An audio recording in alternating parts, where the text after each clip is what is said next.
সুপ্রিয় শিক্ষার্থীরা, আজকে আমরা আলোচনা করব দ্বিতীয় পত্রের চল তড়িৎ থেকে কয়েকটি গুরুত্বপূর্ণ বিষয়।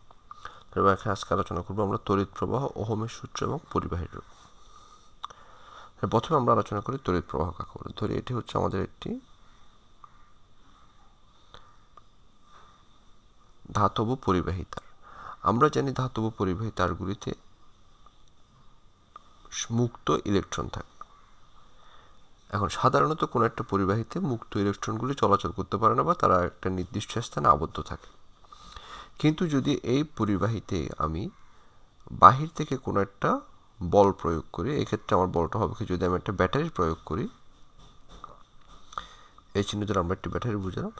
ব্যাটারি প্রয়োগ করলে ব্যাটারি থেকে একটা শক্তি এসে এই ইলেকট্রনগুলিকে ধাক্কা দিবে, যাতে এই মুক্ত ইলেকট্রনগুলি এই তার বেয়ে চলাচল শুরু করতে পারে।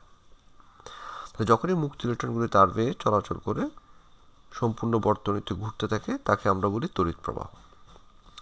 এখন এই তড়িৎ প্রবাহ হিসাব করার জন্য আমরা যেই সিস্টেমটা ব্যবহার করব তা হচ্ছে, ধরলাম এখানে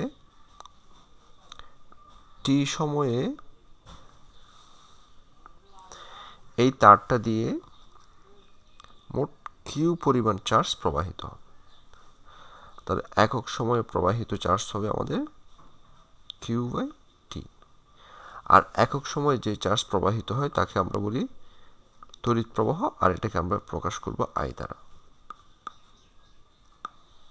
এটা হচ্ছে আমাদের তড়িৎ প্রবাহ। তাহলে একক সময়ে যতগুলি চার্জ প্রবাহিত হয় তাকে বলা হচ্ছে আমাদের আই বা তড়িৎ প্রবাহ। তড়িৎ প্রবাহকে আমরা সচরাচর একক হচ্ছে অ্যাম্পিয়ার, এটাকে আমরা এ প্রতীক দ্বারা লিখতে থাকি। বিজ্ঞান অ্যাম্পিয়ারের নাম অনুসারে এটার এককটি নেওয়া হয়েছে। এখন দেখো, এখন তড়িৎ প্রবাহ থেকে আমরা দেখানোর চেষ্টা করব ওহমের সূত্র।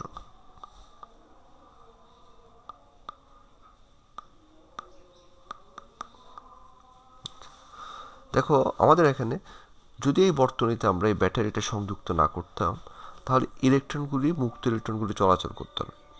কারণ বাহির থেকে ব্যাটারির প্রয়োগ না করলে পরিবাহীর ইলেকট্রনগুলি চলাচল করে না বা তড়িৎ প্রবাহ হয় না। তাহলে সেজন্য আমরা বলতে পারি তড়িৎ প্রবাহের জন্য অবশ্যই ব্যাটারি বা একটি বিভবের প্রয়োজন, এবং এই বিভব যত বেশি হবে প্রবাহিত কারেন্টের পরিমাণও তত বেশি হবে। এটি হচ্ছে ওহমের সূত্র। তো ওহম বলে একটি নির্দিষ্ট তাপমাত্রায় কোনো একটা পরিবাহীর বিভব যদি ভি হয় এবং তার তড়িৎ প্রবাহ আই হলে ভি হবে আই এর সমানুপাত। না, এভাবে না, এটাকে আমরা লিখব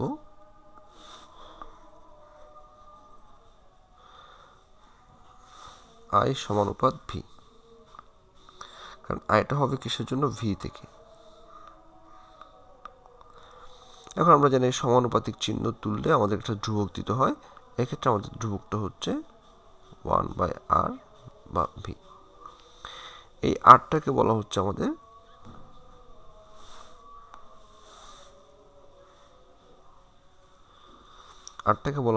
পরিবাহীর রোধ আর।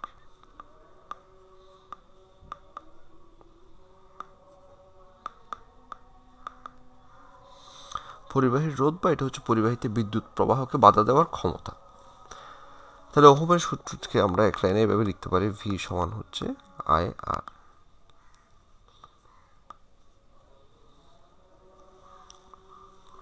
আচ্ছা, তাহলে একটু গেল কি আমাদের তড়িৎ প্রবাহ, ওহমের সূত্র এবং পরিবাহীর রোধ। তাহলে রোধ হচ্ছে কি এমন একটা বৈশিষ্ট্য, যখনই এখানে এই পরিবাহী তার দিয়ে ইলেকট্রনগুলি প্রবাহিত হতে চাইবে তখন ইলেকট্রনগুলি বাধাপ্রাপ্ত হয়। ইলেকট্রনগুলি যতটুকু বাধাপ্রাপ্ত হওয়ার পরিমাণটাকে বলা হয় পরিবাহীর রোধ। তাহলে কোনো একটা পরিবাহীতে কারেন্ট প্রবাহের ক্ষেত্রে আমরা তিনটে গুরুত্বপূর্ণ জিনিস শিখলাম। একটা হচ্ছে কি বিভব ভি বা ব্যাটারির শক্তি, যা পরিবাহীর ইলেকট্রনগুলিকে শক্তি দিবে গতিশীল হওয়ার জন্য। আই হচ্ছে কারেন্ট প্রবাহ এবং আর হচ্ছে সেই কারেন্ট প্রবাহকে বাধা দেওয়ার ক্ষমতা।